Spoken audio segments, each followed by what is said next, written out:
You have a higher mind. You have a lower mind. It's really the same mind. Just like this stick here, when I hold it like this, that's higher and that's lower. It's the same stick, right? Now, the higher mind is that what we call spirituality.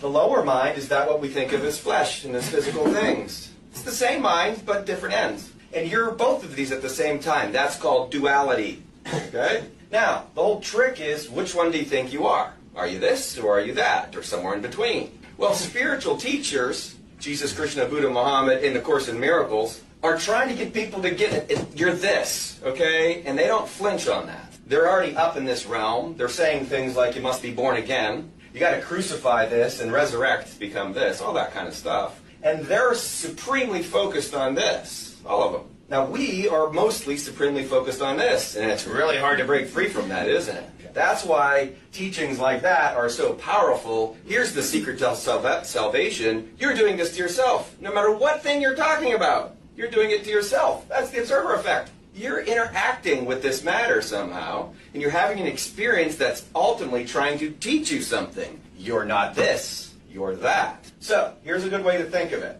Matthew 4:19 will come into play here. If you recognize, even though we often think we're this, but we have the idea we're this, think of a puppeteer, right? Think of little kids watching a puppeteer, watching the puppet, and they think the puppet's moving, but it's clearly not moving. There's something above it that's sort of pulling the strings, right? We are puppets in the flesh. The human ego is a puppet. The puppeteer is who you really are. That's the spiritual self, actually interacting with the flesh self. That mind goes to sleep when we're born, or it just is off, if you will, and we have to somehow wake it back up again. Buddha means to wake up. So we have to somehow link these minds together. We spend most of our time in this mind when we're really this mind. Well, we're supposed to link them together, right? It's almost as if the puppet has to realize, wait a minute, I'm not doing any of this. Somebody's pulling my strings, right? Well, this is Matthew 4:19, when Jesus tells the disciples, let's be fishers of men. Okay, well, isn't that interesting? Well, where's the man on this board?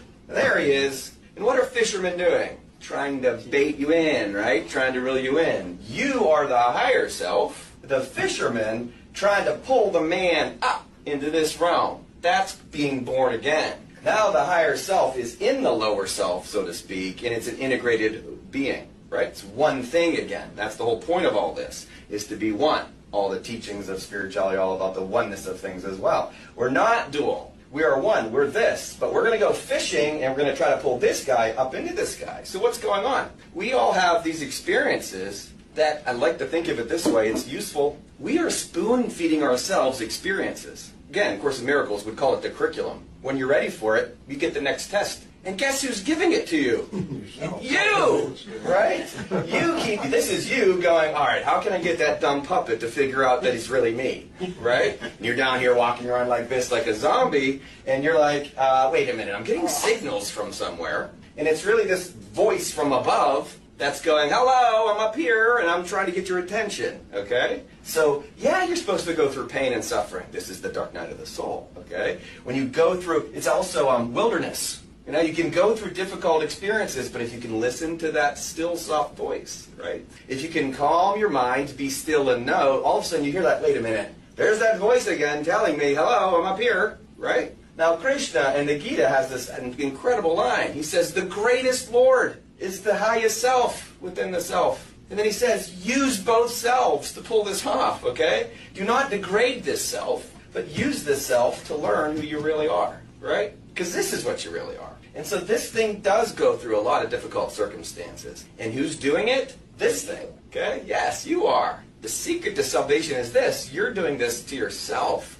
Now that's a very, very empowering line. Doesn't mix with politics at all, okay? Not very well, at least. Very challenging to tell people, how are you doing this to yourself? Now, the experience that I've had, 17 years as a therapist, again, I just tell people what the prophets are saying. I didn't make any of this stuff up, okay? I'm just trying to explain why they said stuff like, blessed are the persecuted, in righteousness' sake, for theirs is the kingdom of heaven. You're persecuted down here, but you're pursuing righteousness, you get to experience the kingdom of heaven. Way easier than the rich man who has a hard time experiencing the kingdom of heaven. Harder than a camel fitting through an eye of a needle, right? He didn't say impossible, though. Just harder. Because the person that's well off down here isn't likely to be looking for this. Okay? That's all that means. you got it good, you're good. You're happy. You're not looking for the higher self. You're like really content with the lower self. So there's the teachings again. Great adversity ultimately begets the seeking of the higher self. Congratulations again. Now, as a therapist for 17 years,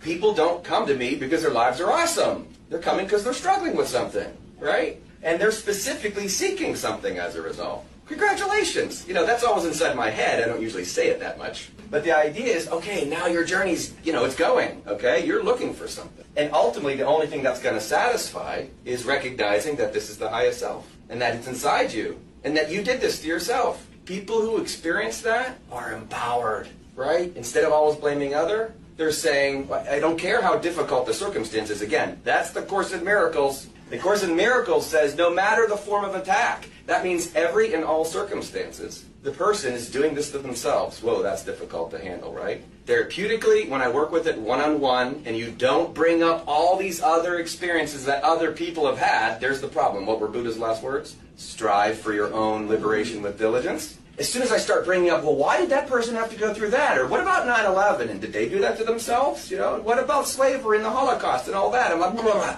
I'm not striving for my own liberation. I'm striving for theirs. But if I go, okay, why am I going through what I'm going through? And I ask you that about yourself. Why are you going through what you go through? And you own it, and you empower yourself with it, you're going to find the higher self quick.